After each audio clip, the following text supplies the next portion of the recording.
Tompoko lahy sy tompoko vavy, ny andro ny 1 septambra no andro hanamarian'ny firenena mikambana ny andro ny andro iraisam-pirenena ho an'ny fandriampahalemana. Andro natao hitsaintsainana ary indrindraindrindra andro handraisana fanapahan-kevitra, hanovana fomba fijery sy ny fihetsika andavanandro. Zay zary sakana sy fototry ny disadisa tsy ahatongavantsika any amin'ny fiarahamonina milamina sy mirindra mitondra any amin'ny fitoniana. Koa ampifaliana sy ampitiavana no iarabanay ny isa-tokantrano anio na hatratra ity andro iraisam-pirenena iray miavaka ity. Engany isika rehetra izao samy hanovo ny soa sy ny tsara mandritra ny tontolo andro androany ary irina hitohy amin'ny andro sy ny volana ary ny taona hifandimby. Noraisina ho tara-kevitry ny fanamarihana ny andro ny fandriampahalemana amin'ity taona 2024 ity ny fanandratana ny zon'olombelona zay mankalaza ny 70 taona amin'ity taona ity.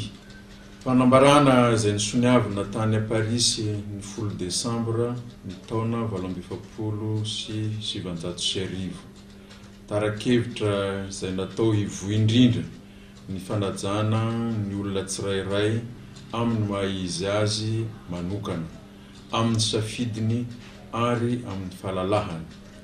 Ho indrindra mantsy Andriamatoa Antonio Guterres, sekretera jeneraly ny firenena mikambana. Fotoan'izao mba hiroson'ny firenena rehetra sy ny olona rehetra hanaja ny voalaza ny fanambarany zon'olombelona zay manandratra ny haja sy ny hasiny tsirairay ary hitandro ireo zo iraisana sy tsy azo ivalozana. Ho antsika eto Madagasikara manokana dia miavaka ny andro ny 1 ny volana Septambra taona 2024 satria tafiditra ao anatin'ny volan'ny fampitsoran-keloka ho an'ny fitazonana basy tsy ara-dalàna.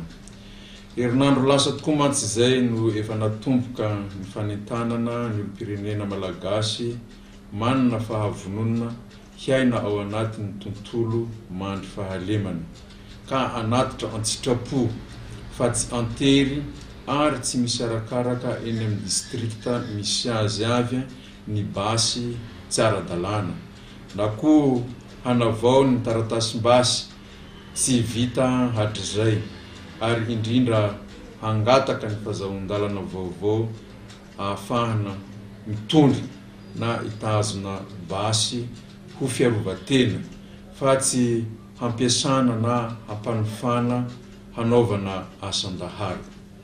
Ny lalàna 7 tsipika aotra 1 tamin'ny 12 Jolay taona 1770 zay ampiharina eto amintsika dia mifehy ny fahazona mitazona basy ankoatry ny basy panjakana entina miady. Andininy vitsivitsy amin'io lalàna io no nahantona mandritra ity volana ity mba hanamorana ny hetsika hanaterana an-tsitrapo ny basy sy ny fanaovana ny taratasy fahazoan-dalana. Marina fa ny faharesen-dahatra sy ny fanehoam-pahavononana avy amintsika olom-pirenena malagasy mba hiditra ao anatin'ny fandaharan'asa ny vondrona afrikanina manao hoe hampangina ny basy amin'ny taona 2024 no nahavoafidy antsika ho isan'ny afaka manamarika ny ray volan'ny fampitsoran-keloka ity. Andaharan'asa regionaly izay vokatry ny fanapahan-kevitra noraisina tamin'ny 1 Jona taona 1712. Zany dia mba tsy hampandovana ireo taranaka faramandimby ny voka-dratsy niady ny tsy fitovian-kevitra miteraka krizy tamin'ireo firenena afrikanina rahatra izay. Misy lahatrany amin'izany koa isika ka hampangina ny basy manerana ny nosy ary tsy ho nofinofy izany atao hoe tanàna andrenivohitra na ambanivohitra anjakany fandriampahalemana izany raha voafehy ny fiparitahan'ny basy tsy hoe ny antanan'ny olon-dratsy ka anaovana asa tsy mendrika. Tsy ho vitan'ny teny tsara lahatra nefa izany fa iantsoana antsika ny amin'ny fahafoizan-tena eo amin'ny ambaratonga mpiarahamonina, ny olom-pirenena tsirairay, ny olobe an-tanàna, ny ratsa-mangaika ara-panjakana rehetra, ny fiarahamonim-pirenena ary ny mpanao gazety mba ilaza ny heviny amahana ny olana mikasika ny fivezevezen'ny basy tsy ara-dalàna.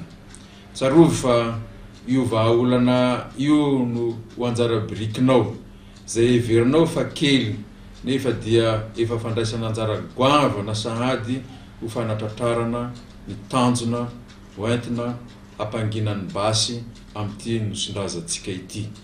Koa alao ery ary ry olo pirenena malagasy mpiray tanindrazana, ndeha ataotsika ho fanamby ny ahatoa ny tanjon'ny fandrosoana lovain-jafy fa 4 zay mikendry ny isin'ny fandriampahalemana, fitsarana ary androm-panjakana mahomby. Makasitraka tompoko lahy, makatela tompoko vavy.